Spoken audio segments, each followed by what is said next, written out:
Nagsagawa ng kanilang pagsasanay ang mga tropa ng National Capital Region Command sa kanilang punong himpilan sa Campo Aguinaldo kasabay ng kanilang pagunita sa isang taong anibersaryo ng panalalasan ng Bagyong Ondoy sa bansa noong September 26, 2009 na kumitil ng maraming buhay sa mga pook na dinaanan ni Ondoy kasama ng Metro Manila. Ang mga pagsasanay ng mga sundalo ng NCRCOM ay bilang bahagi din ng kanilang mga paghahanda sakaling may mga tumamang matitinding kalamidad sa ating bansa ayon sa Commanding General ng National Capital Region Command, Major General Arthur Tabaquero.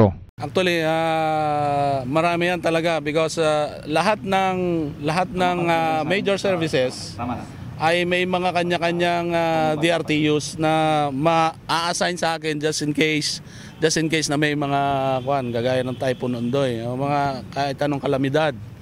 Andyan din yung ating mga langkawal, yung mga reservice units natin, mga grupo ng mga reservists na tumutulong sa Armed Forces. So this time kung ang nangyari Ondoy ay sabi nila hindi handa ang lahat ng mamamayan. Palagay ko ngayon na ngayong taon na ito, kung halimbawa may darating na kalamidad ay handang-handa tayo. Si Major General Arthur Tabaquero, RH 911, being formento ng DCRH Nationwide.